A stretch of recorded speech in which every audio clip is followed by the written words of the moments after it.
thank you all for coming. Please keep in mind that during this process, in this meeting, feel free to voice your opinion. This is your committee. We have agreements and disagreements. We're going to start the meeting at 10:09. So we'd like to start out the meeting with, tell me your name, where you're from, and your favorite sport, and I'll start. You can either put in the chat or you can voice on the recording. My name is George. I'm an advocate. I'm the chairperson for this committee, and favorite sport. Actually, I have both baseball and football, NFL and MLB. So who would like to go next?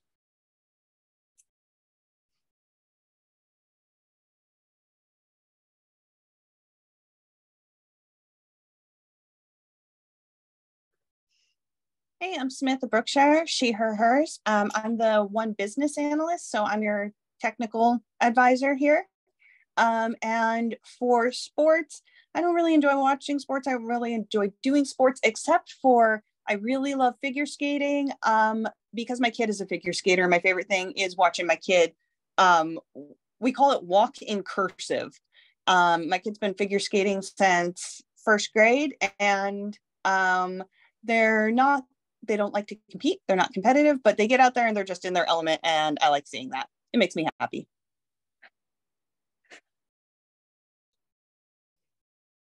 Hi, I'm Mariah Watchman. I'm the resource coordinator at Yellowhawk Tribal Health Center. My favorite sport is basketball. I played basketball in college and my entire life, and I still travel to women's tourneys on the weekends here and there. So basketball would be my favorite sport.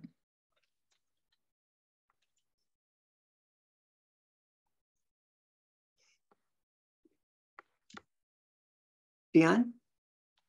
Yeah, hi, I'm Dion Destin, he, him pronouns. I'm executive support for our sponsor, Jillian Johnson, here with ODHS. My favorite sport is baseball. Played it, coached it, umpired it. I've always been around it. So that's my sport. I do love me some football. And James, I saw your share there, Ultimate Frisbee. I feel like I learned something new about you every day.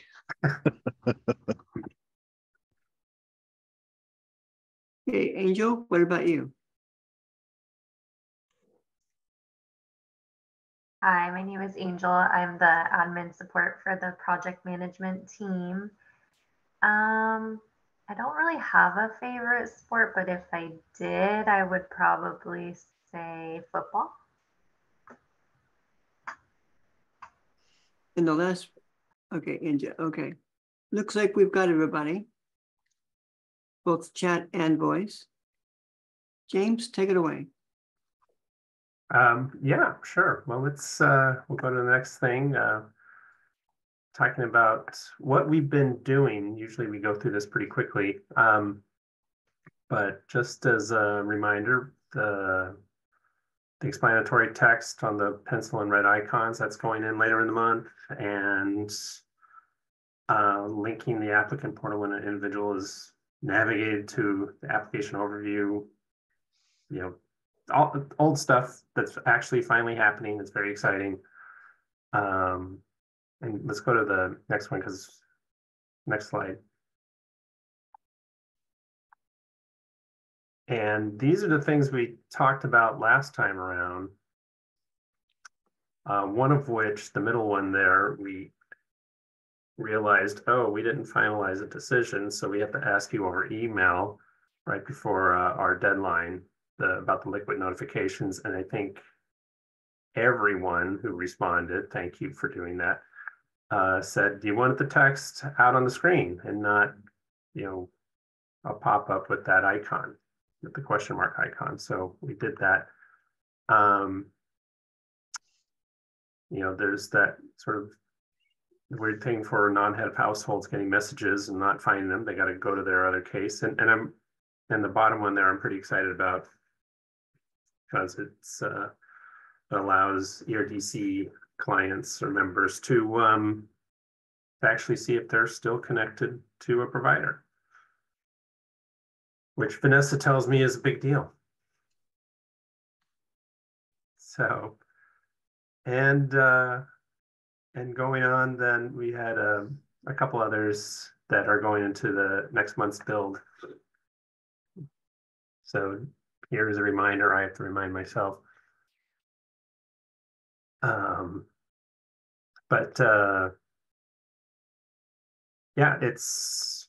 Yeah, so we've got benefits, a labor saving thing to not have to mark for each child as a guardian, and a new search tool for assisters to find people by case number. So, okay, that was the last slide, but this slide is all about an email or an attachment that we sent to you yesterday. Sorry about getting it sort of late to you, but this, if you look at that draft 1 survey for OIC, we've got some time set aside to talk about these questions. And I can, Angel, if you have it handy, you want to bring it up? Okay, great. James? Yeah. That was kind of going through quickly, and I was trying. I know, sorry about that. Whoever was doing the presentation was going too fast and trying to catch up on it. Sorry, I can go back. Do you want me to go back to that slide? So I wanted to know where we're at now. Okay. Well, we've got, I was just, I have this written here somewhere. Another type of recap, I guess I could say, is that we have done, let me bring this up. I have to write occasional reports about our work to leadership, and I told them we've done 14, actually I missed one. We've done 15 different work items so far that I've either been completed or in the process of going in. And so that's, that's good work. Some of them are very small, some of them, are a pretty big deal for the populations affected. For these particular ones, are there any questions about these? There are, they're sailing away, but anyone have any concerns or just clarification type things? I do have one question on number 25. Why was there confusion on? I'll take a stab at it, but I bet Vanessa can do a better job, because if someone is enrolled in ERDC, they're merrily going along with the provider, but if something happens, they're often not told. Yeah, go for it. As of now, if you have active ERDC and you log into your dashboard, you will just see approved, which children are approved, hours, and when you are up for a renewal. And some parents will call DPU unless they have their provider on hand and give them their provider number, and they continue on as care as normal. However, sometimes providers, we don't know why, will automatically be disconnected. So providers not receiving billing sheet. So providers are not getting paid, and providers have to tell families, until I get paid, you can't come, or what's going on. So families do not know what's going on. If you have access to ONE or a caseworker, we can log in and see, oh, well, you have ERDC, but your provider's not connected. So DPU does not know who to send a billing sheet to, who to pay. So now if families have access to this on their portal, they'll be able to log in and say, yes, you are connected, or no, you're not connected. And that would be a very quick, easy fix, because normally we do a lot of troubleshooting before. Meanwhile, the provider is not being paid. And a lot of these providers are in-home providers that really, really need this money because they're in-home. So they're going without pay and still providing care. So yeah, this is just going to mitigate some what's going on. A parent can very easily, or a client can very easily log in and see what their status is on ERDC and if they are connected. Thank you. And I think we stopped on 26 and 28. I was trying to follow the number 26. Yeah. We sort of steamrolled through here. Any other? Is 26 also related to 25? No. Samantha, do you want to describe this one? Probably do a better Yeah, job. 26 is related to medical assistance. Community partners were observing that they're having to individually mark whether or not each member in the household is a legal guardian for each other member of the household, which doesn't make a whole lot of sense and can take a lot of time when you're talking about like bigger household sizes. And you're talking about, you know, is this 5-year-old the legal guardian of this 6-year-old? Like, it doesn't make sense, right? So we made a change to the system. So if individual one, so the person they're asking if they're the legal guardian of the other person is under 18, it's just going to pre-populate as no. It's just to save clicks and time, basically, because we know that there are very few, if any, individuals who are under the age of 18 who are the legal guardian for another individual.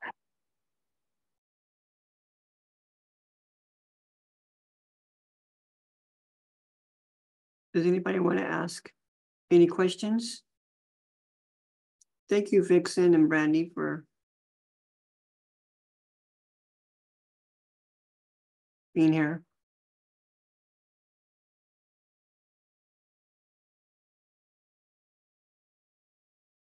Can you explain number 28 for us, Samantha?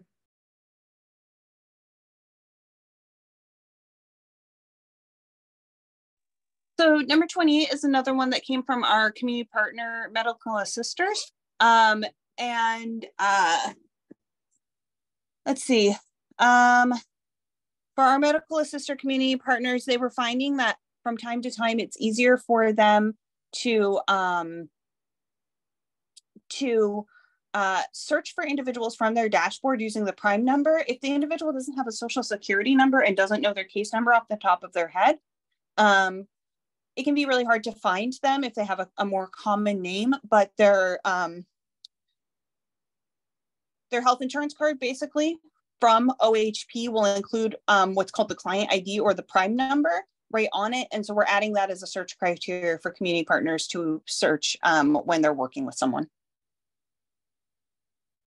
So my question to you is, if they lose both the social security number and the client ID number, how else can they be pulled up?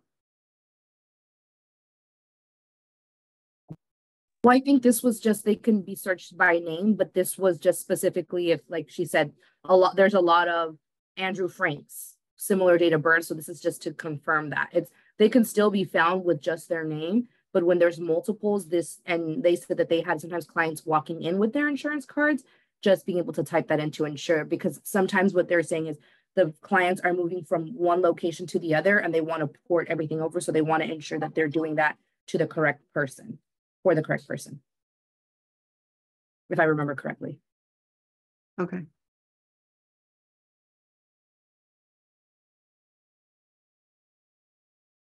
Does everybody agree with number 2? Well, that's the one we're going to discuss now. Oh, okay. Go ahead, James. Yeah. And before we get rolling on that, I do want to mention too that Samantha's going to have to leave a little early, but we will have a bonus video, George, that I hope you don't mind us sharing. No, go ahead. Okay, but that'll be toward the end. So, Angel, if you could bring up that document again.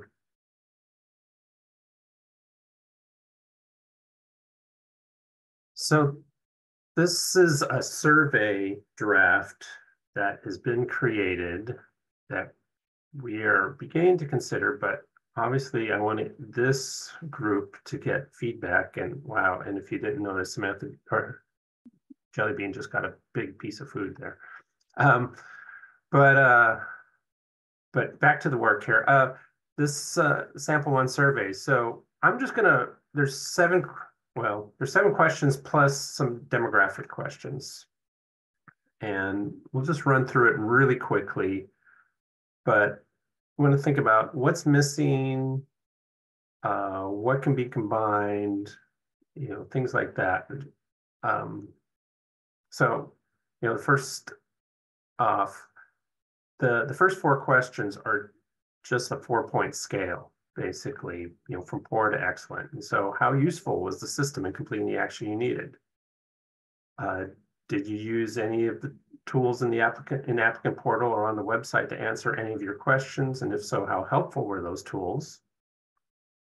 How easy is the ONE system and mobile app to use and to understand? 4th one, do you feel confident that your information is protected and secure?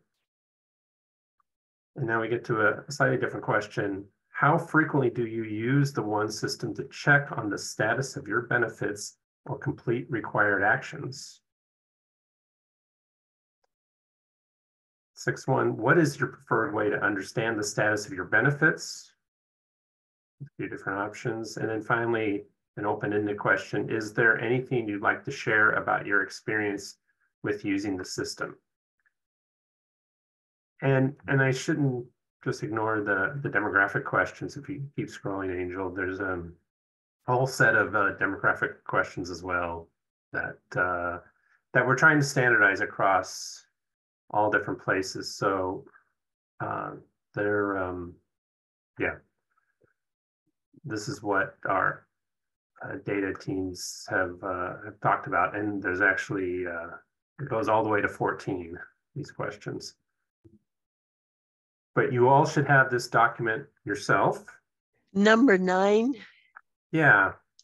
Don't you have more than one person in the family? Or not? No. Yeah. Number 9 and 10. Do you want them to mark all those boxes, or is this one person filling this out? It's just one person filling it out. Okay. Yeah. I didn't know if it covered the family. Nope. It's okay.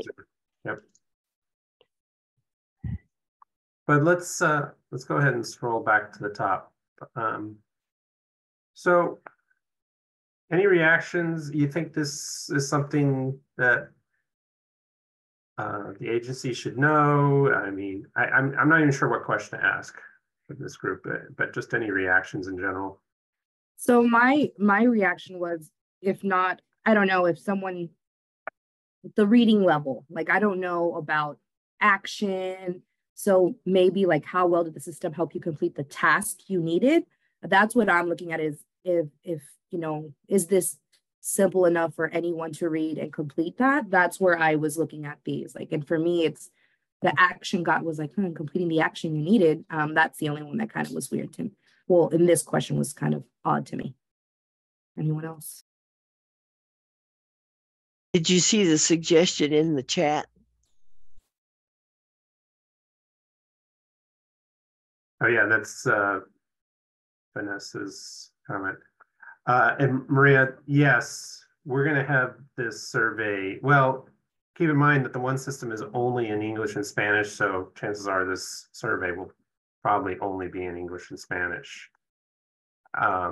Maria, if you have experience that people speak other languages are going through the ONE system, that would be well, the thing is, sometimes when you use words like that, it's harder to translate, because like when I'm given things to translate into Spanish, when you use those types of words, sometimes they don't translate over equally, or right, Mariah? It's like kind of just bizarre sometimes how they translate over. So keeping it simple is easier.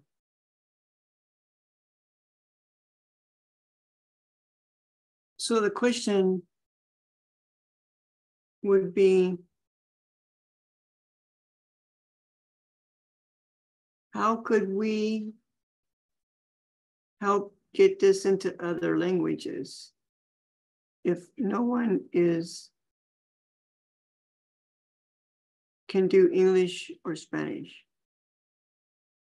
How can we come up with an idea to make this better in other languages? Well, and to Vanessa's point, yeah, we definitely want the language to be understandable, straightforward, and when you do that, it makes it easier to translate as well. and not use euphemism. So that's an interesting point about the actions completed. Is that universally understood, especially when it gets translated? And I should give some broader context, Maria. You in the chat, you're asking, will this be available in ONE, or can people submit the survey in other ways? There are actually different surveys for other interactions. So there's a larger context here. There's an effort to, well, okay, right now, if you call this customer service center, you get an option to say, hey, if you want to stick around after your call, you can hit this button and you will get 3 questions asking you if, I'm trying to remember them off the top of my head. You know, something like, how was the experience? Was the person friendly that you talked to, and were they knowledgeable? And so, so that's the baseline survey that we're using for all interactions, whether someone comes into the office or is over the phone. And we recognize that we can't use those questions if someone is interacting with the ONE system itself, because, you know, is the person knowledgeable? That doesn't really make any sense. So hence we have this different question, set of questions for people who are just using the ONE system. James and Samantha, yeah. I'm wondering if someone goes on here and they do this survey and have no Spanish and no English, I wonder if there's a program that can automatically. There's Google Translate on all websites, but again, when you want to keep things simple, because once you keep things really wordy and you hit Google Translate on a website, things are going to get wonky. So when I do surveys in the past, it's keep it simple. Minimize wordiness, get straight to the point. Because also if people are learning a second language and they're trying to get through, the simpler, the better. Okay. Yeah, and just keep in mind, we're talking about this as a link from the ONE system, and it's only in English and Spanish now. I know we want to expand it to other languages, but and there's no good excuse here other than saying that's a big lift, because there's a lot of pieces to the ONE system, as you know. Samantha was saying, James, I'm seeing a need to update language on this. We don't. What? So if you look at question number 2, it says, did you use any of the tools available in applicant portal? We don't call it applicant portal to customers. It's the ONE online portal. So it's sometimes challenging to get everybody to not use internal terminology and acronyms. I'm really bad about acronyms personally. So yeah, just everybody being vigilant, calling it out. It's also the Oregon ONE mobile app, not mobile app. But also I'm wondering about readability scoring, right? So when we prepare things to go onto the ONE online portal, any of our notices, our forms, the mobile app, etc., we have to be substantially in compliance with a 6th grade reading level. Everybody in this group knows that you can't describe everything at a 6th grade reading level. There are some terms and some concepts that are too complex. And if you make it at a 6th grade reading level, it's no longer understandable by the people consuming the information, right? So things about like immigration, often we do our best, but we don't want to remove technical terms, etc. We experience that with the withholding of deportation question, right? Where we were trying to simplify it without removing the technical term that people would recognize. But we do need to substantially get these to a 6th grade reading level because they are going to be customer facing. And I wonder if statements like how useful was the system in completing the action you need went through that like readability plain language.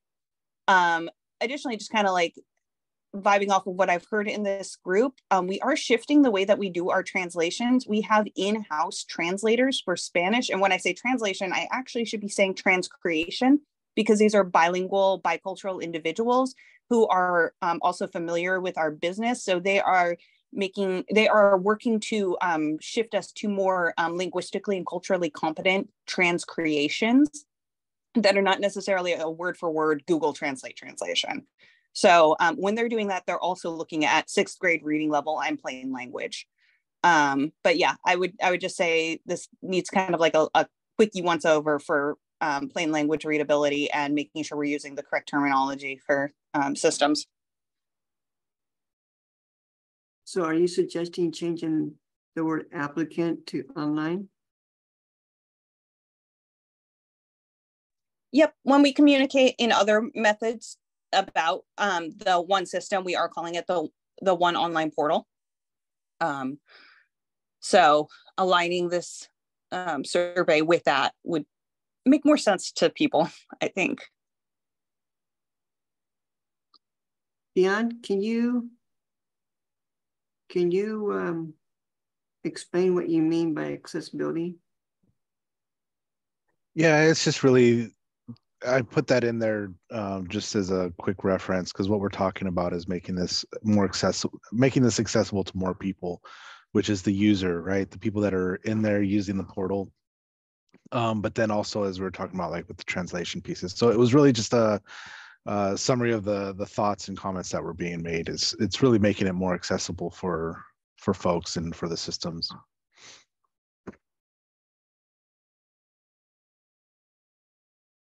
James, since Dion brought this up, is there a when a person with a disability that is blind, is there a program that can go with this to explain this survey?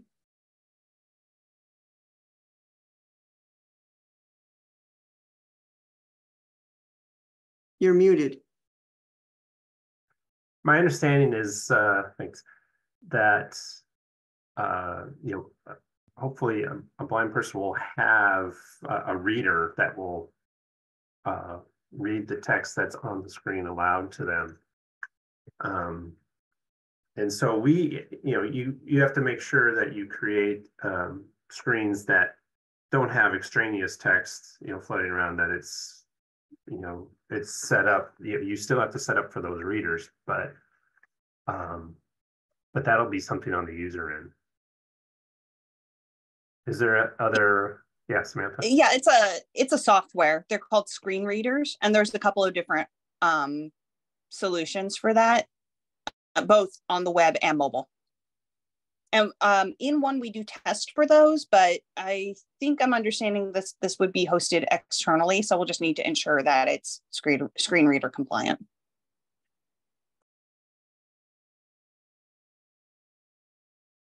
And they don't match up sometimes. I will tell you that for sure.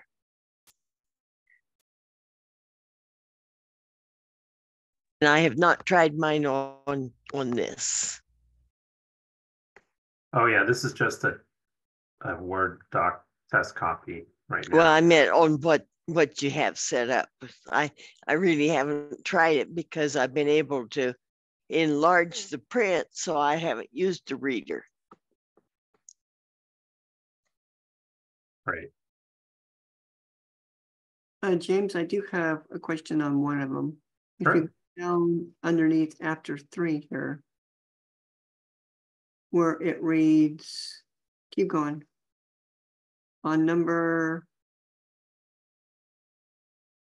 5, how frequently do you use the ONE system to check on the status of your benefits or complete required actions? The months and stuff is okay, but I'm wondering if the word week can be put in there, because people can also check it bi-weekly also instead of just a month, since everybody's different. That makes some sense. I mean, one person can check it every month. Some people can check it a week.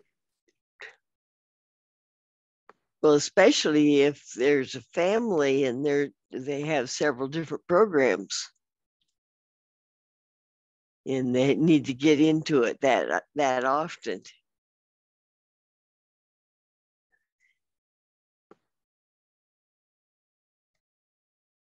I'm also wondering, I don't know if I've seen it in here yet, but I haven't picked it up.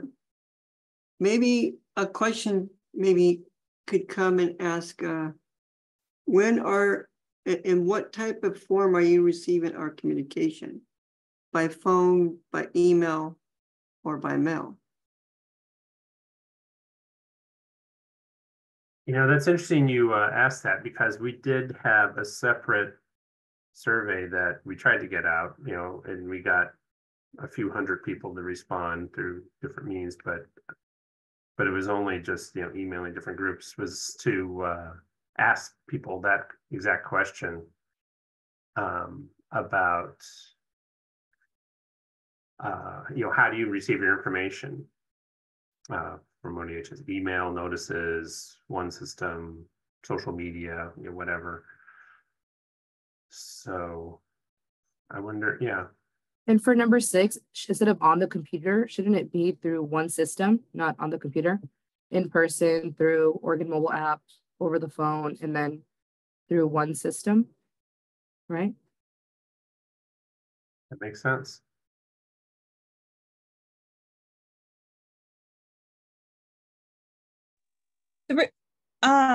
Maybe I want to tweak it just a little bit. I like what you're saying. I want to make sure that we're not making it sound like the mobile app and the website are different, because they're both one. So through the Oregon One mobile app and through the One online portal, maybe. Just so because there is a little bit of a misconception out there, right? People thinking that they need to have a separate account for each, and they're like, oh, that's too much work. We want to definitely not make any impression of that.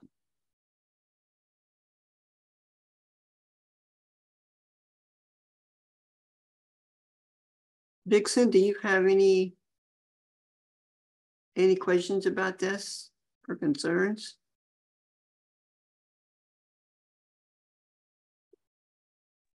Trying to unmute myself, sorry. No, I agree with the comment of it definitely needs to look fluent that they're the same system, because I think that gets confusing. I even had somebody just yesterday say, I got on and it says like, don't create another account. I didn't know what I was doing, so I just got out. So I think that is something we really need to be very clear about, that these are all the same. What about you, Anja? INJAE? So what about, instead of understand, is what is your preferred way to access the status of your benefits? So not, you know, because yeah, you can call in person and speak to a rep. You can log into your account through the ONE app. You can call over the phone, or you can log into your.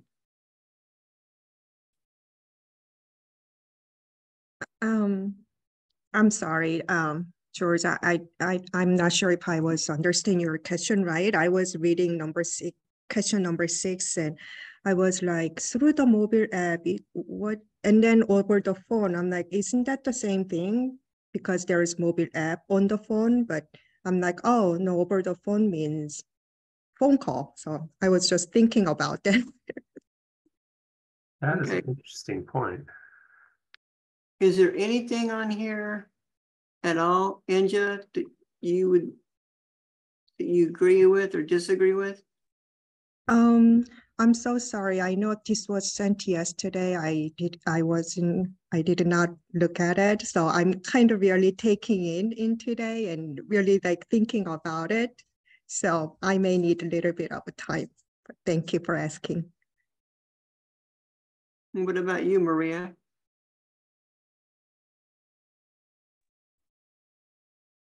Same thing for me.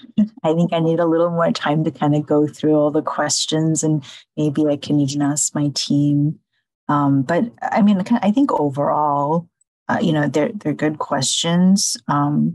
So yeah. Sydney? I was actually just about to write in the chat, but I agree with Vanessa that keeping the language consistent for number 5 and 6, and maybe changing 6 to say something like, what is your preferred way to check the status of your benefits? Yeah, that would be nice, more clear.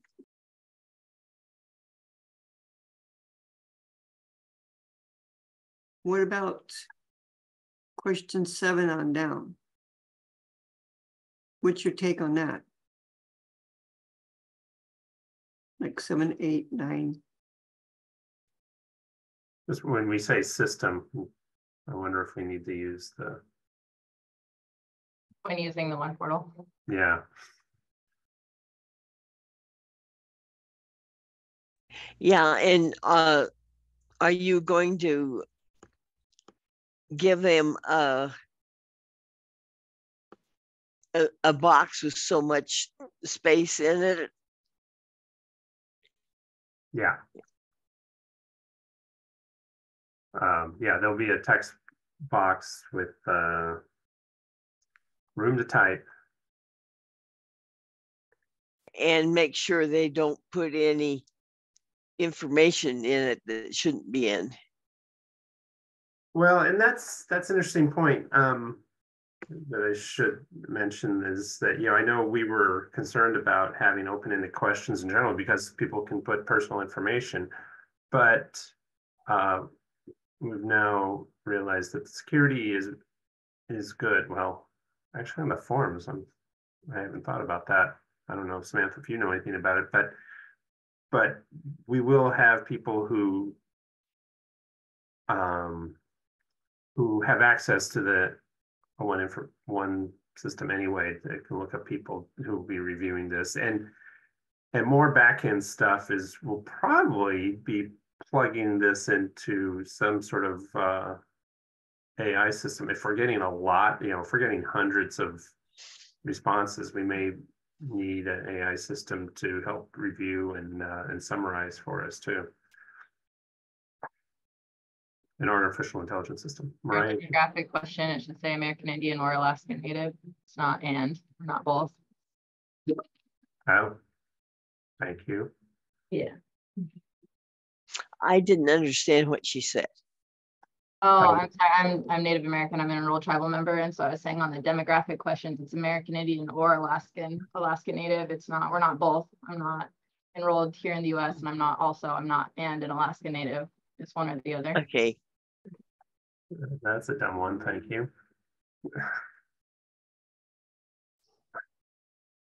And I think that also goes the same for Native Hawaiian or Pacific Islander. Right, or Native Hawaiian or Pacific Islander. You're not both. You're usually one or the other. Same for Hispanic and Latino. To be changed to or instead of and.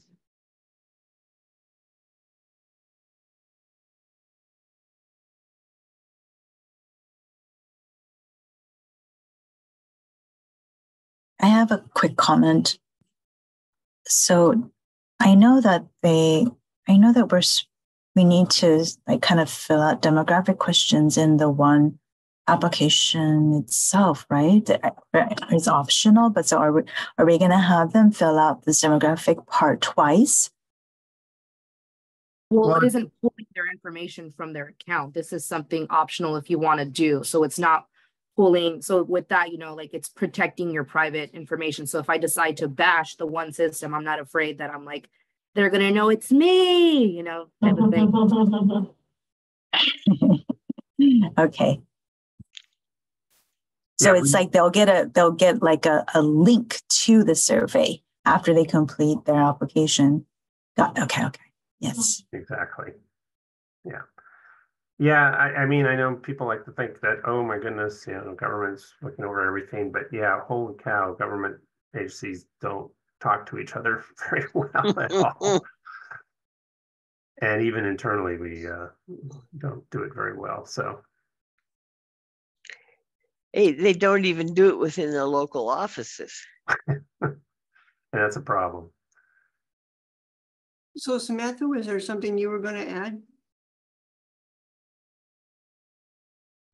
Probably, but I forgot it. It'll come back. I was thinking in the beginning questions and stuff too, that there's just so many choices. I mean, really, what's the measure between fair and good? They both sound like the same kind of, it's either poor, it's good, or it's excellent. I think if you're limiting choice, it makes participants, makes the survey easier to take when you're overwhelmed with choice. Like say a couple of questions down, there was like 5 options, and fair and good are relatively similar.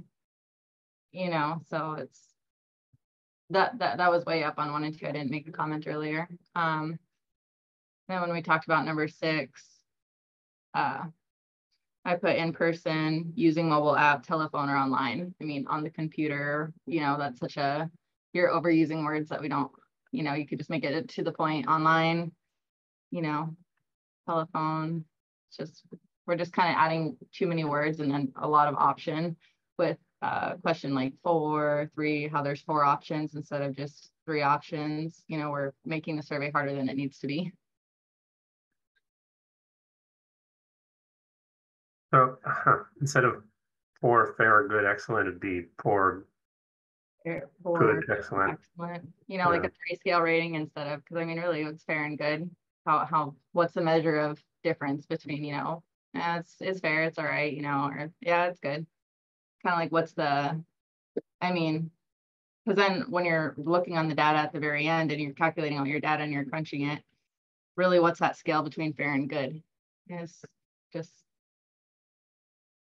when you're analyzing it at the end. Same as frequently do you use the ONE system, instead of specifying it to a month or a couple of months, we could simply say rarely, often, frequently, or something, along those lines of how often do you use it. It shouldn't be scaled to just months. You use it, once a month, every couple months. It could be, yeah. I rarely use it. I often use it, or I frequently use it. It's not once a month. Well, I have a couple comments. This is really, I appreciate that. One is on the 4-point scale. There will be an element of inertia here, unfortunately, because we have the phone system set up already for that 4-point scale, which I pushed back on the 5-point scale as it was, but that is a good point. And then I just worry, I'd be curious what your thoughts are on this, where if you say, not frequently, frequently, or very frequently, people's definitions of frequently might be different. And you're muted, Mariah. Oh, I was saying I use the words rarely, often, or frequently, not using the same word. So I rarely use it at all, rarely at all. I use it often or whatever. I just think once a month, every couple of months, or limiting it to months. I'm an avid user. I'm in it all the time. Somebody might not be in it hardly at all. So I think just the options are a little wonky is all. Anja, you had a question? Yeah, I was wondering, or maybe I should know this. So like when would this survey, like when would members see this survey or have, choice to do this or not? And like as a sister, like let's say I helped OHP member to look at log into one portal and read letter or apply new medical benefit, then would I able to see this option to fill it out with a member, or like where is this survey? It would be a link within the ONE system, and I'm frankly fuzzy as to exactly where the link will be. Is it something that's going to be always at the top, or it could be at the end of the application, or reporting a change? There were a couple of different situations. I've got them. Let me pull them up because I think I can answer this. So it sounds like they want the link available when the user has completed their appointment. when the customer logs out of applicant portal. So like literally every time they go into applicant portal, and they also want a static survey link always available, which to me feels like a lot, but I'm not the one driving this. That was the request from the group. But I think, you know, as you were speaking, I kind of heard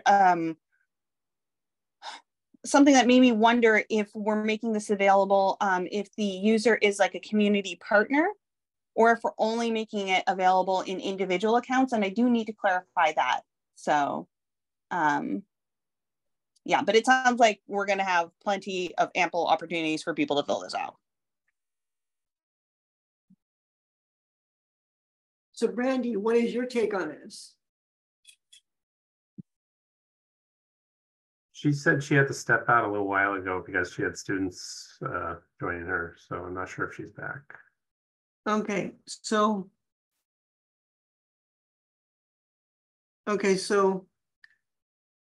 we have about 1 or 2 more minutes on this before we can vote on this. So is there any other questions, concerns about this before we go on? I will say that I don't think there's so much of a vote on this one because we're still in the process of developing. I want to take this feedback to our contractor and leadership. So this is very helpful. So would you want us to vote on it next meeting? Well, we'll probably have a different draft or update of the status of it for next meeting. Okay. I do have a question. Mm-hmm. If this is, they can do this on tablet too, right? And not just phone and computer? I think tablet's going to be the same as computer, but Samantha?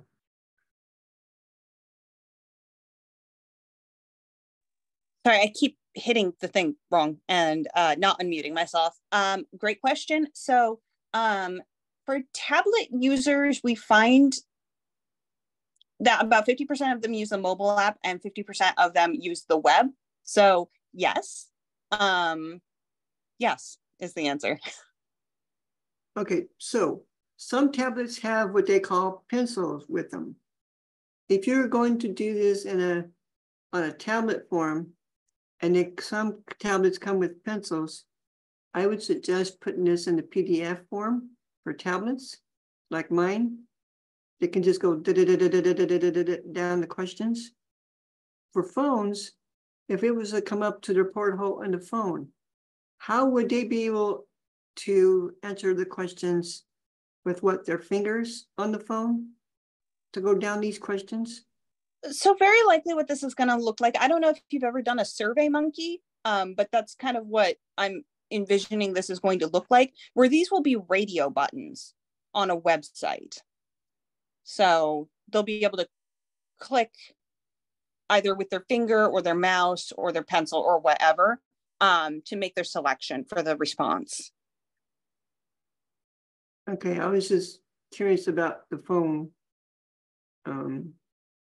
If someone could just press like an answer on survey on their phone. Yeah, they should be able to do that. Yep. Absolutely. Good question. Just curious. So James, do you want anything else from us? Yeah, we should wrap up, but Mariah, I'm not sure I understand what you wrote in the chat. Sorry, when we did the demographic question, I put or. I'm sure it's more correct to say and or, because technically like my mother could be American Indian and my father could be Alaska Native. So I can be both. So it's not American Indian and Alaska Native if I'm not automatically both. But I could potentially be if my father's Alaska Native and my mother's American Indian. So it's and or. So I could be both, you know, genetically. So I was just saying maybe we put and or would be more appropriate. Yeah, that makes more sense. Yeah, actually. Yeah, and or. I was trying to think of the wording. So sorry, I just wanted to, yeah. Thanks for calling that out. Yeah. I agree with her on that one. That was my want on that too. Yeah, it wasn't and it's not just or, it's an and or situation. Right. Well, right. And Black and African American too. Yeah, we need to. And or yeah, Yep. there's there we go. Thanks. So guys. you said the three options are when applicants complete an appointment, you mean that they're going to receive a push notification on their cell phone, like through the app, or is it going to be a text? Because then my question is like, what if I log out and then I have my appointment? Like, is there going to be an overwhelming amount of times that we're asking for this?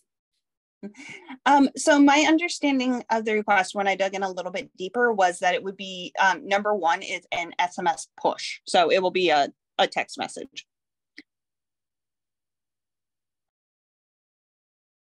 Then I suggest. But I do also fear that we're going to overwhelm people with too many opportunities to do this survey as well. Yeah. I do want to suggest, Samantha, if you're going to do it by text, I think that there should be a note in front of it stating to the fact that this is not a scam. It's from the state, from the ONE system, so they don't, because people have been getting the texts here lately and it's been really weird on scammers.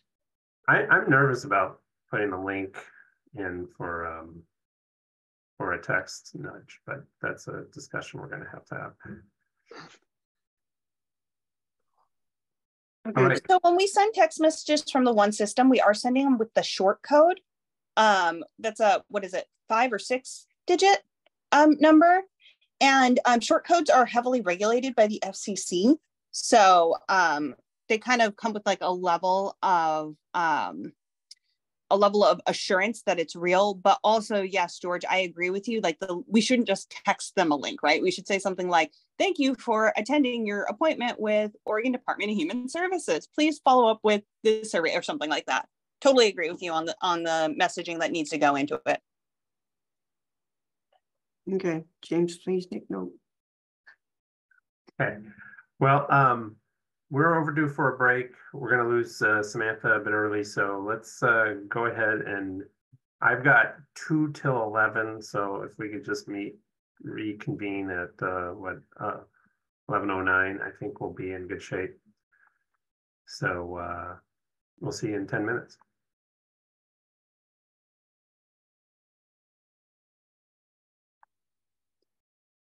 And do we have Vanessa back? Looks like Vanessa got disconnected. Okay, I'll be on the lookout for her. Okay, so before we go any further, James, there were some action items, linked to action items. Oh, Might have been. I think this was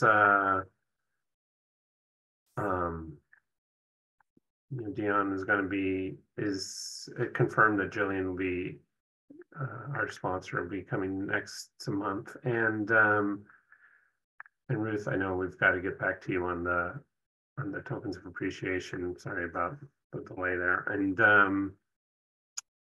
but yeah, just make sure that people are still filling out that suggestion form, because it has slowed down. But just because that slowed down doesn't mean our work has slowed down. We've with our co-chairs, George and Vanessa, last week, we really put the squeeze on them, say, hey, what topic are we going to be talking about this time around? And we've had change requests, and we have should we have an icon glossary, but the item we settled on was this report a change screen. And so Angel, if you can switch over to that document. We've got a sort of a tough nut to crack here, in that we've got this screen that almost everyone who uses the ONE system has to go through, but it's a mess, as Samantha likes to point out. If you're looking for something, it's easier just to do a find function to look for the proper wording. And so we sent you a screenshot and then a lot of language of how each of those questions pops up, and I haven't even reviewed all those things, but But in any case, we don't have a big agenda item here in the sense that we're just trying to figure out how are we going to make this more readable? What do you think we should be doing for this? Should it be, I don't know. It shouldn't be a laundry list though.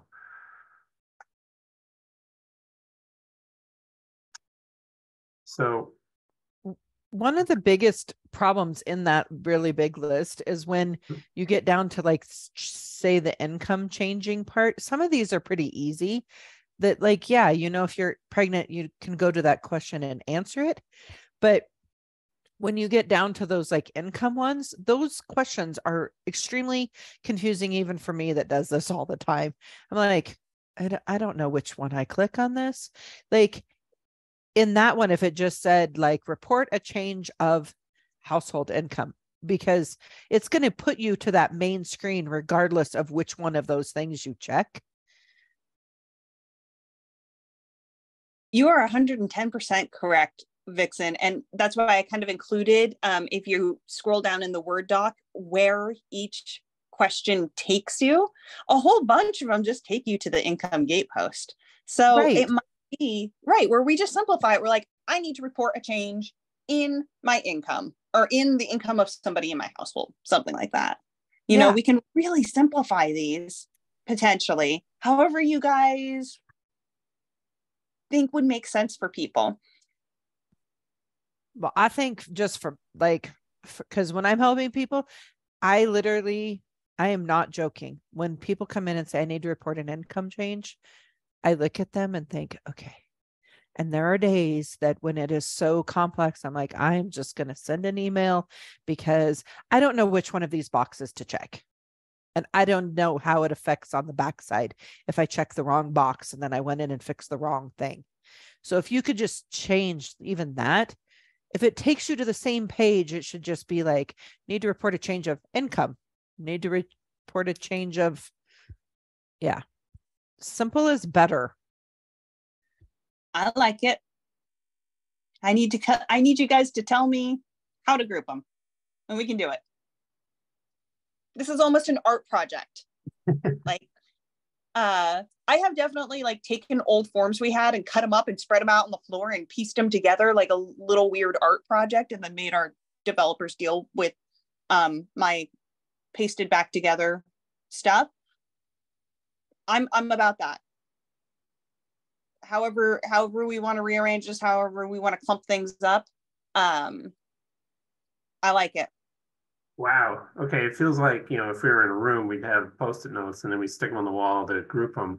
So there are software programs that I'm not ready to use today, but that can allow you to do that sort of thing as a group. And so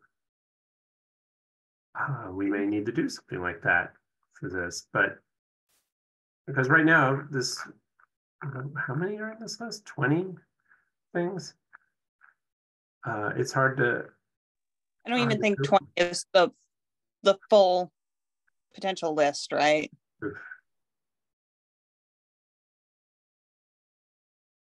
Well, for me, if you scroll down, no, the other way.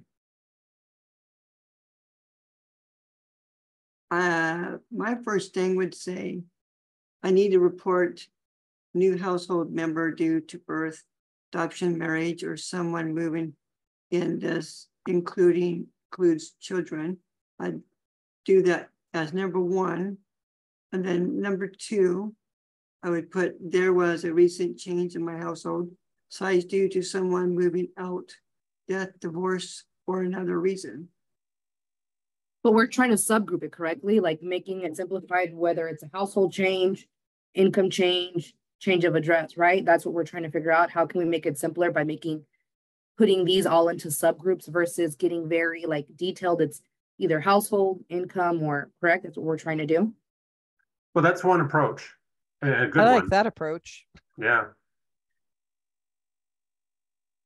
Where is it where, Vixen, you were saying that when you tap into something, it came up with something else? You're muted. If you go down to the section that talks about like income, it has all sorts of different things you could check about your income. Like, has it changed because of hours? Has your gross income changed? Has your type of work changed? Whatever. But no matter what you click, it puts you at the same screens, but you never know like which one you should click. And that confuses people because sometimes their jobs have changed, but their income has changed, but then you would have to click one. It's just confusing. So I just put this in a spreadsheet, so I think better in a spreadsheet. But you know, now I'm realizing how many go to the same place. Maybe we already have a natural grouping system because of where they're sending people. I see some head nods, so they're agreeing with you, James.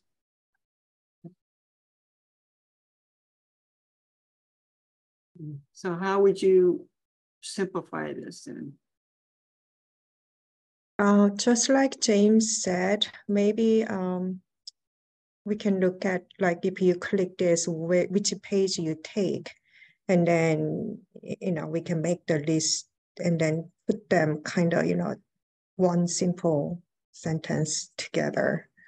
I think that might be like at least look at that kind of to know that can be a good starting point, I believe.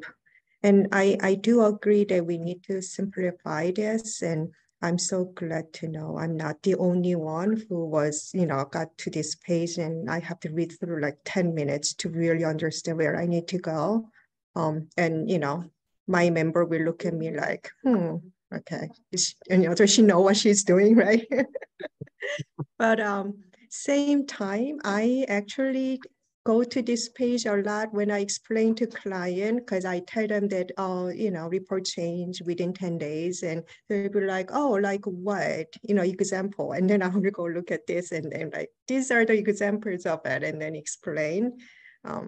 So, yeah.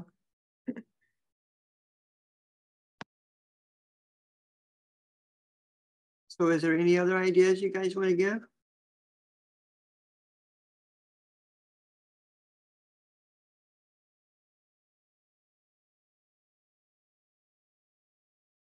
James, so you want to vote on it today, or you want us to think on this more, or what do you want us to do with this? That is a good question. What is there, like 1, 2, 3, 4, 5, 6?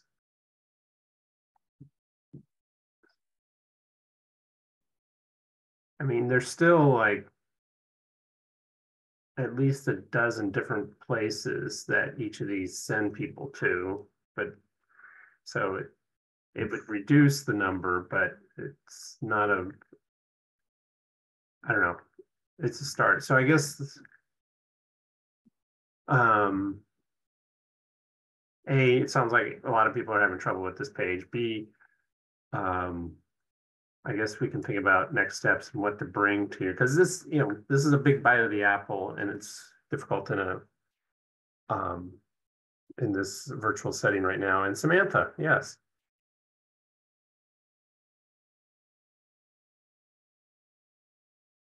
We can't hear you if you're speaking. I totally was speaking on mute. Jelly bean didn't light up. I should have known. So I think in general, I'm hearing that the group methodology desire is to look at where checking that box takes you and kind of group by that. So I think if we're okay with that, what we can do is take this back and then kind of group the questions together and bring back, we can either bring back a proposed rewrite, or we can kind of group them together so it's easier for this group to decide how they want to rewrite the questions, understanding, like group 1 is all household changes, anything that goes to, let's say, the household gatepost. Actually, let's say the income, because Vixen brought that up so much. This pile of 6 questions goes to the income gatepost. How would we want to rewrite the question for income? I saw NJ nod her head. So that felt confirming for me. I don't know if anybody else is, because I can only see NJ and George. Yeah, because I think right now it's kind of done backwards. It's like you select one of these random things that'll take you somewhere else versus this is the subsection and one of these apply.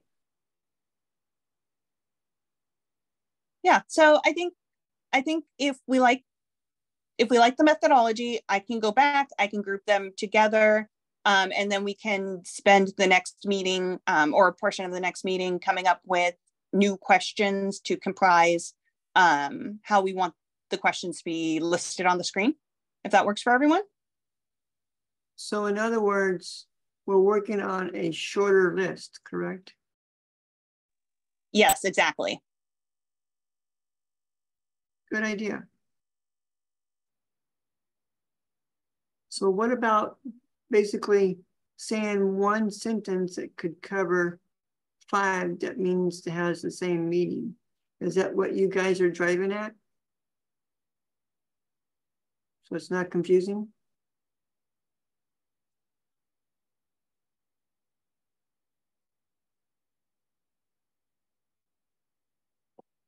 Anybody? Well, one sentence might be optimistic, but that could be a goal.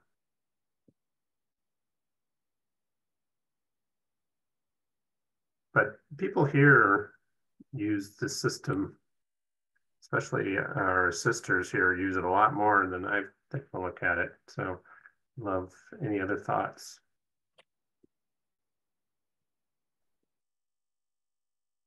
So who wants to take Samantha's idea and bring the draft back for the next meeting? Oh, we might take a crack at that too. Although I'd love anyone who wants to give some input on how to divvy it up. Ruth, is that what you want to see have done? Anja, Vixen? Well, definitely something has to be done. Veronica, Sydney, Mariah? I like that approach. It gets us moving forward, and I think it would streamline it much better for everybody. Vanessa, Mariah, Brandy?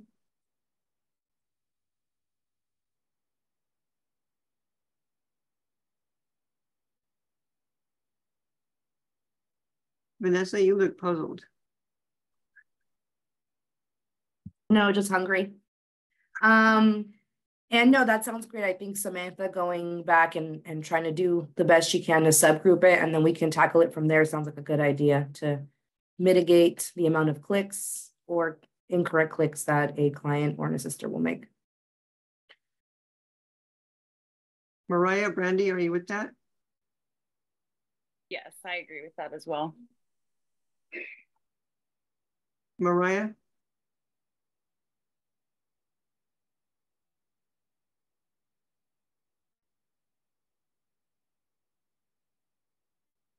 So as we group these as much as we can,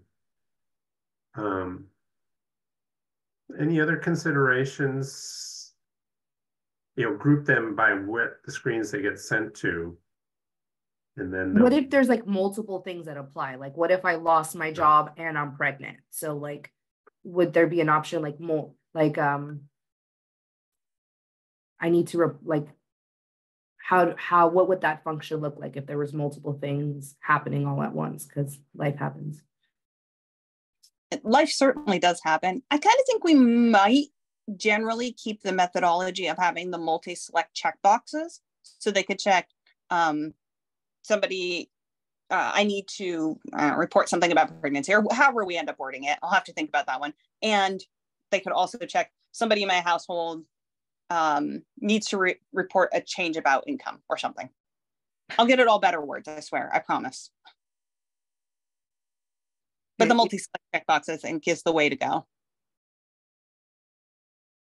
Okay, Anja, you have your hand up?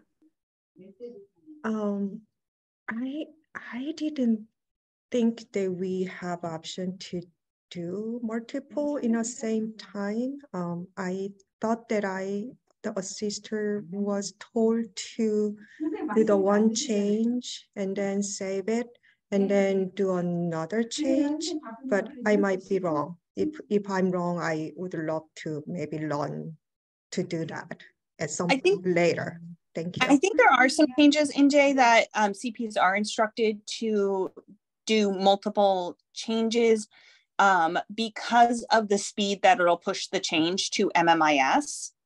And I can't think of what they are right now, but I'll touch base with our CPOP team so they can refresh me on what they're instructing. That's a great call out. Thank you.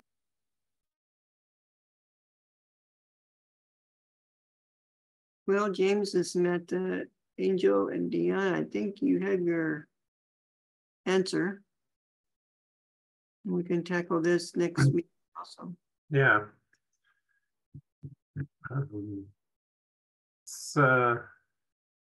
Yeah, if anyone likes spreadsheets, it's fun to play in the spreadsheet and change the filter for the different notes. But yeah, this will just be the first step because it's going to take a few iterations to get something that is usable, I suspect. And Samantha, while we still have you, I just worry, a big change like this is it going to be are we going to be able to break it up into work items, or how is that going to work? They better let me do it as a work item. We're mainly deprecating screen text.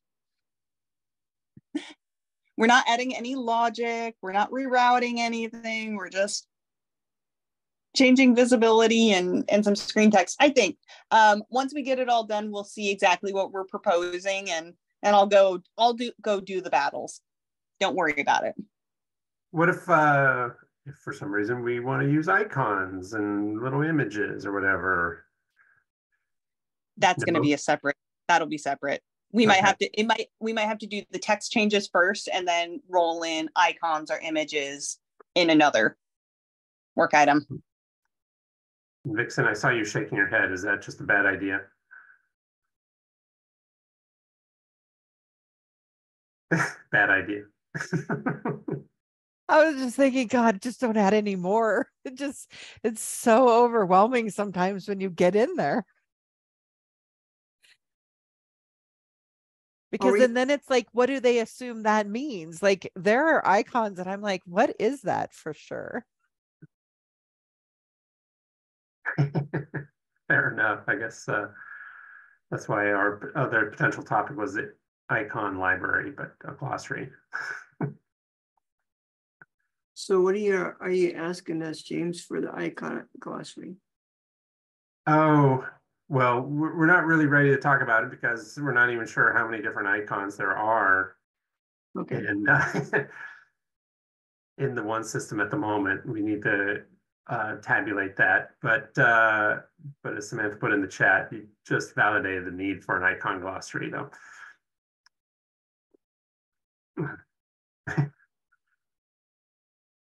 NJ, did you have something to add? It felt like you almost had a comment ready. No, I was just agreeing. Maybe no icon would be better. I don't know. But yeah, no, it's good. Thank you. Okay. Well, that's good to know.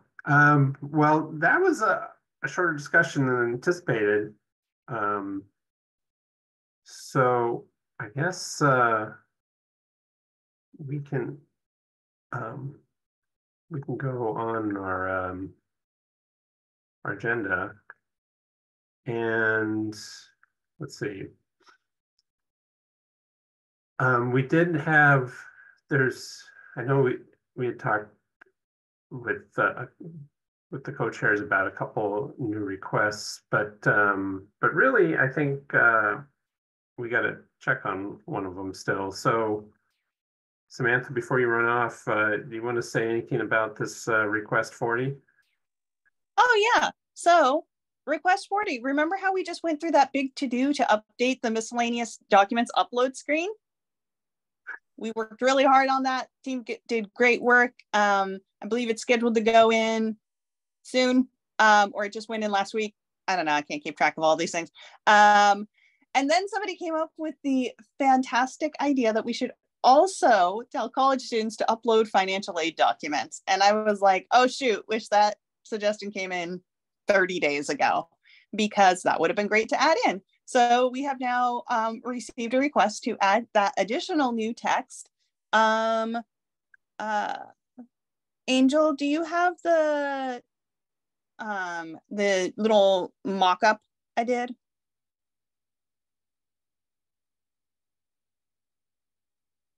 I have not seen the mock-up. I'm excited. Was that in the email or? Yeah, I sent it. I was terrible yesterday, terrible, and sent them not only late but in multiple emails, like an absolute chain ban. So yes, it was. Look for it. It's not a great mock-up, nothing mind-blowing. I just kind of like did a little call out arrow to like, right here is where we could put this.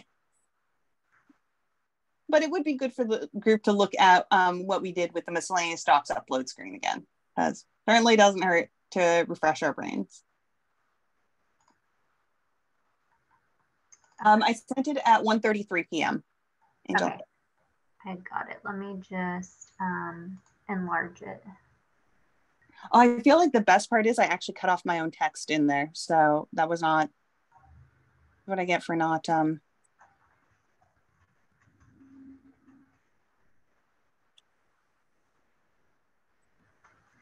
you seeing my own work.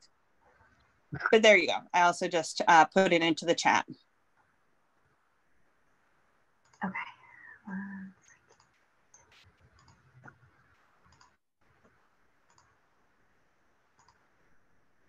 We've been forcing Angel to switch back and forth in so many documents, and here's now the surprise bonus share.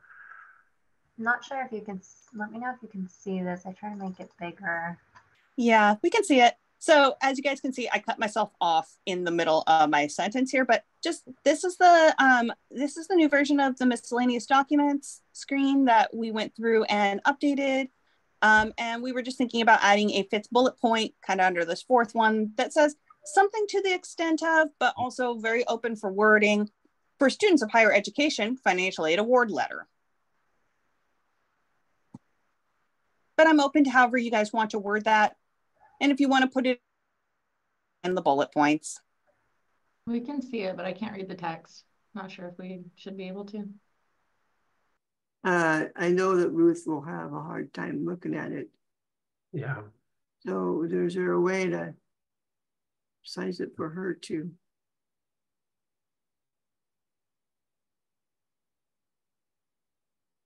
I can trust on one. Okay. We'll get a copy of this out to you. Is that better? It keeps unfortunately changing what we're looking at, but there we go. There. Yeah, you're getting close. Thank you. How's that? Yeah, I can get that pretty much. Okay. And maybe I don't know, scroll up or drag up so we can see more of the top, because I cut off my own call out, it's really not important. But there you go. So this was, like I said, the screen we had been working on prior. We updated these 4 bullet points. We changed some of the wording here to simplify it, make it less scary. And we're just thinking about adding, like I said, that 5th bullet point with some new text, letting students of higher education know that, hey, you should upload your financial aid award letter. Samantha, where it says, if you're moving to Oregon from another state, proof that benefits from other states have been canceled. That, to me, if I was a consumer for this, would be a little confusing. Usually a state will send out a closure letter notice. So your new address, if you provide it when you request closure of your case. I know, but when it's like, if you're moving to Oregon from another state, That I understand. Proof that benefits from other states have been canceled. Or it could say something totally different, because the way it's written, from other states have been canceled. Got people who scratching their heads like, what does that mean? States have been canceled. It means benefits from like the other state. So like, what if you just put in there, you know, benefits from all states? Then if something hasn't been canceled, then they would put that one in. Or could you just put provide closure notice letter or statement instead of proof that? I guess the proof is where people get gray on like, what does that mean? Like, what kind of proof do I need to provide? Is it a statement? Is it a letter? Is it a, you know, you just put, please provide closure notice or statement of benefit closure, something. Or the way I could read it would be, if you're moving to Oregon from another state, please provide proof that your benefits is canceled from other state, or something like that.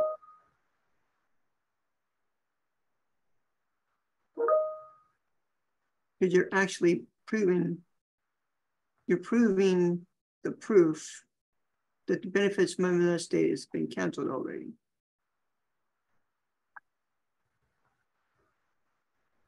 Well, it sounds like we're getting a whole different idea here, besides the college student notification.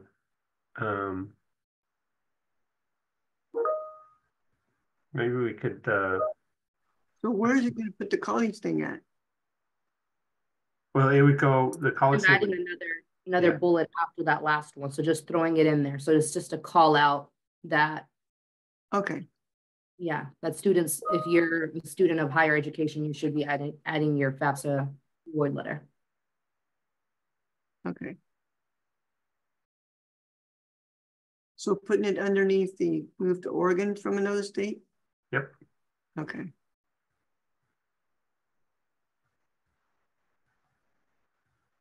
But I'm pretty sure you know what I mean when it's proof that benefits from other states, right? Right, James? Yeah. I think there's, you know, so that preposition from other states. Maybe that needs to be at the end too. And then to Mariah's point about proof, what does that mean? Do people understand that? Yeah. So it sounds like we could bring that back, but we'll need to,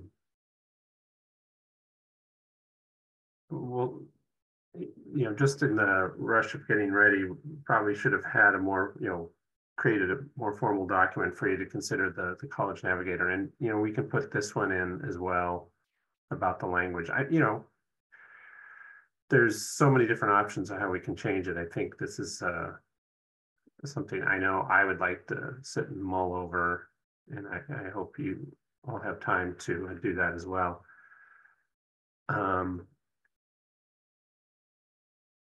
Well, like I said, the way it reads, if you are moving to Oregon from another state, that's fine. Proof that benefits from other states have been canceled. That's, people would be scratching their heads. Is it just a matter of missing an apostrophe?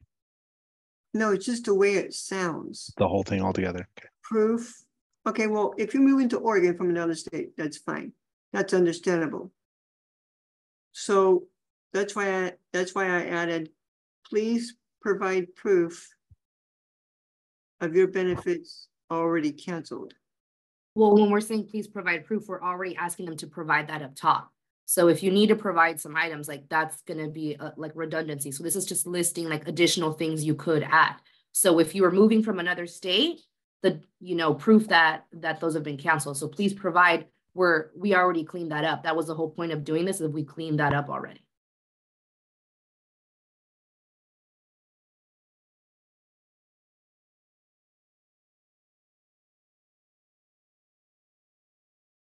Well, let's well,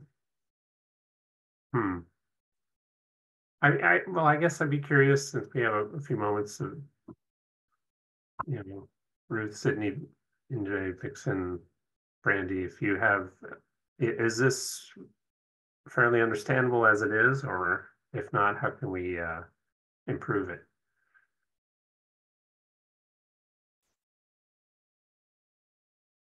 I think having that on there, but maybe in the parentheses that says you aren't able, like, I think a lot of people are like, well, why do I need that? You can't have dual coverage. So if it had like a parentheses, like double coverage is not allowed or something.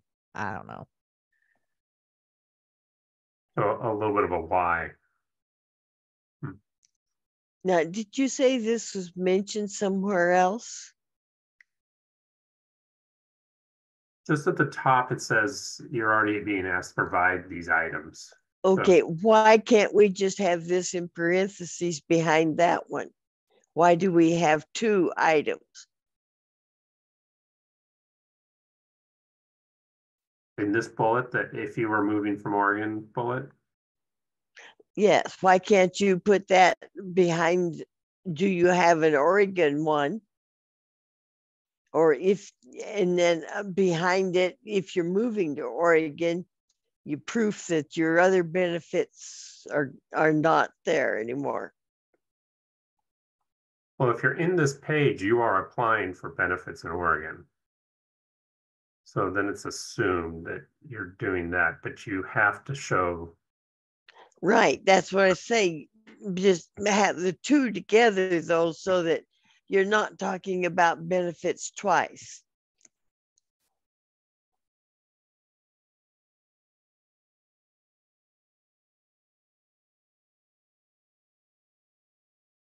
Inja, you hand up? Yeah.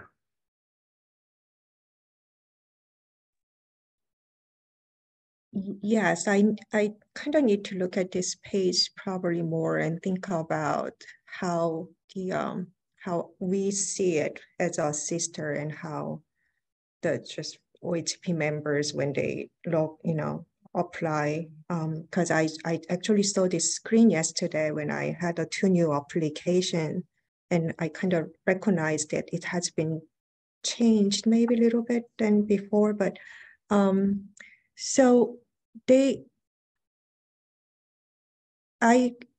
usually, I ask them to bring identification and proof of income and things like that, immigration documents, but and even the benefit ending letter from another state, if I know that they just moved here, things like that. But like when consumers are just applying on their own, many of them do not really know if they need to upload documents then when they are applying, or like what documents they are applying, unless they really have knowledge about, the OHP and all that. And even though we upload this kind of in this screen, usually members will get a letter asking for proof of documents anyway, even we upload them already here, some of them, like identification or proof of income. So I'm just kind of trying to understand, like, do we really wanted to have a lot of information here, or like trying to just kind of keep it simple? Because if something is needed, then they will get a letter and they will have to provide it later. Just brainstorming, like, Yeah, I think that's what this was. We had shortened it, and it was to basically, like, if I know that I'm applying, that I'm moving out of state, and like you said, I need to provide that, I'm just being proactive and doing it now, so I don't have to wait for a letter to speed things up. Like if a family's applying for ERDC, they're going to need proof that they're working. They're going to need some of those things. So that's what they're doing is they're kind of getting a jump on that. That's what this is. You can move on to this next screen and not use it, but this is just, if you know certain things apply to you, you can turn it in now, or you can wait for that letter. And that's what this is. And it was, again, to keep it simple, not get too wordy, too crazy, and then confuse. It's just, if you know you might need to turn something in, your opportunity to upload it now. Okay. But like what's been kind of happening recently is that if they get the RFI notice, even we uploaded the documents here, and usually they do get them anyway, even it's in here, then we will have to actually upload it either again or call CP line to let them know that the documents are uploaded. The system will not automatically able to recognize them and work on it and remove either pending or anything like that right now. But maybe it's just kind of system is having a difficulty, and it's not supposed to be that way. But that's what I've been seeing in the last few months. So I'm just mentioning that.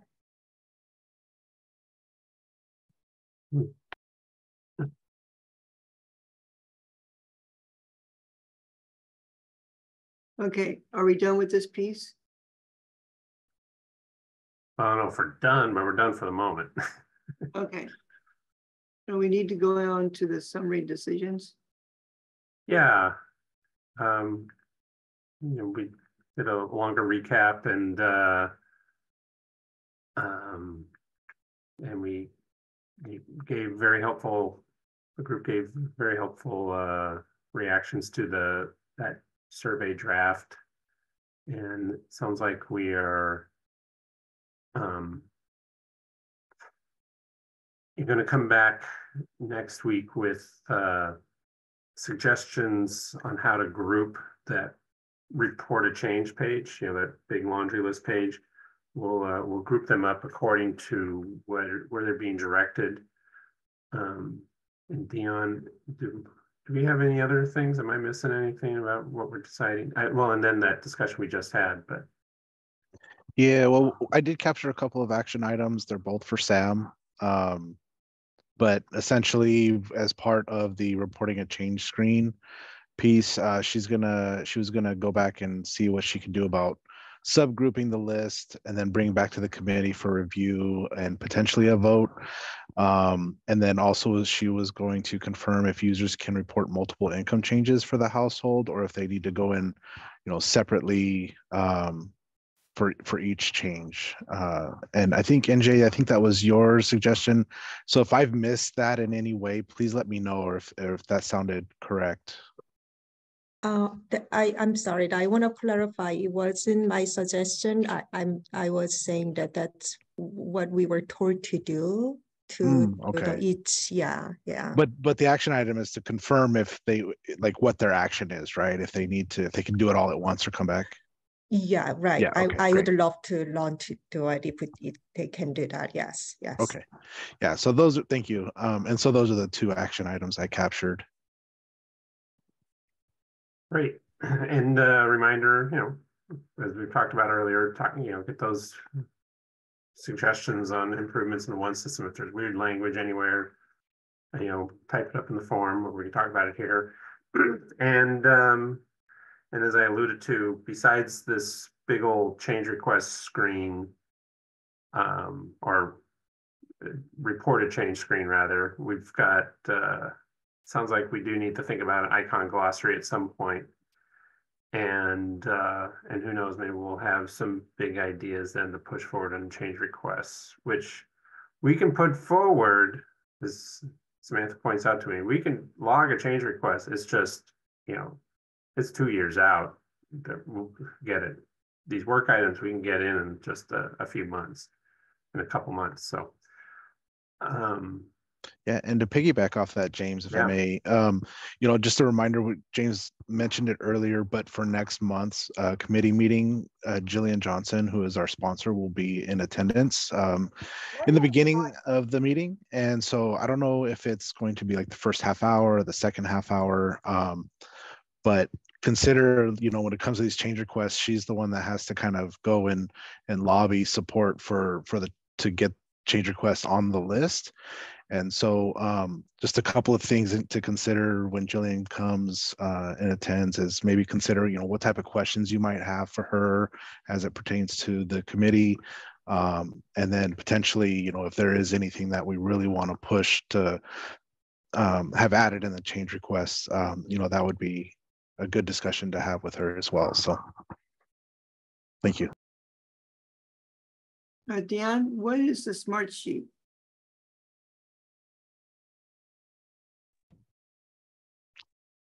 What is it? Yeah, because it's here, smartsheet.com.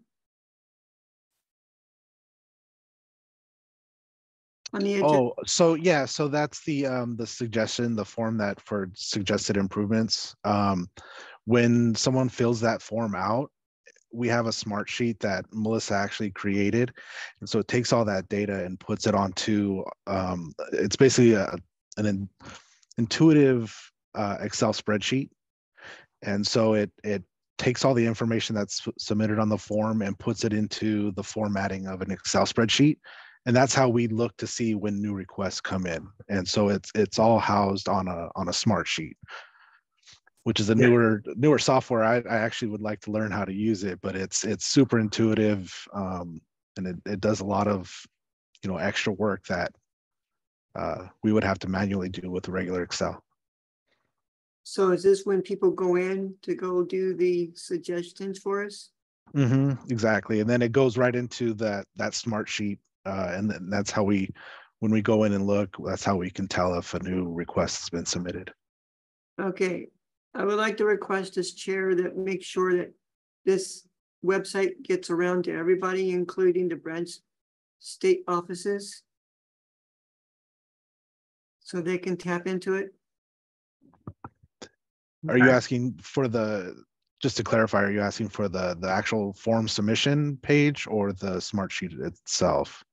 Well, however, whatever website that people need to get into to make suggestions. Okay, yeah. Which, James, that's that link, right? Yep, that's the link that people saw on the PowerPoint. So we're almost wrapped up, but there's one little bonus thing I wanted to share. Our esteemed co-chair here, George, he is in an advertisement. So we're just My name's George Adams. Folks like me worry about running out of wheelchair power. It happens. As a business owner, you can help keep us rolling. It is easy to use charger at your front desk. You can use it to power up during our visit. United Way of Jackson County wants to give your business one of these chargers for free. When you display this sign at your office or event, it means your business is ready to encourage everyone to go further. Visit wheelchairchargingoregon.com. Thank you for. It is a wonderful program, and I can see why other companies want George to advertise, or other nonprofits want George to do their advertisements as well. But anything you want to add, George? Yes, KUBI Channel 5 down here. Monday, the 11th, was supposed to be the first day of the target to start the commercial. It's going to be lasting anywhere from 6 to 8 months. Supposed to be 2 commercials, this one being one of them. And so since I've got a good personality and did this commercial right, I was asked by KOBI Channel 5 if I wouldn't mind doing other commercials for them when other people want commercials done. I haven't given them an answer yet. And on top of that, we have increased from 36 to 63 to now 96 charging stations throughout Jackson County. We're shy by 4, making our goal to 100. We were told by the Transportation Committee that I'm on that by the end of March, we should be over 100 charging stations throughout Jackson County. I'm in contact with the person at ODOT. She's disabled herself. She has a thing in her neck. Or not, no, that would be CMS. She is disabled herself in ODOT, and her and I have been working side by side. She is interested in my idea. She wants to take it to her bosses and ODOT. She wants to get the funding, and she wants to now spread it throughout the whole state of Oregon for people to use in their power chairs. And the best of all, the person that is my friend, which is the CEO of United Way of Jackson County, her and the person at the TV station now wants to take it nationally. They wanted to come up with an idea of how to take it nationally. Well, nice work, George. It's a good way to wrap up today. And it's a needed service, obviously. So thank you very much for sharing that. Oh, and one more thing before we depart. I am in negotiation talks with the person at the city of Medford in the planning department. He likes my idea. We're probably going to be coming together as a team to start looking for property to somehow have people with a disability owning their own homes down here. And that's a big step. So, James, do we have a meeting again this month? No, not this month. We'll have our planning meeting, I think well, our next meeting for everyone is the 9th, the second Tuesday, so 9th of April. So we'll see you then. So we'll see the 2 meetings in April. Yep. Okay. So I wanted to tell everybody be safe and hope to see you back in April. Thank you. Take care all. I think so.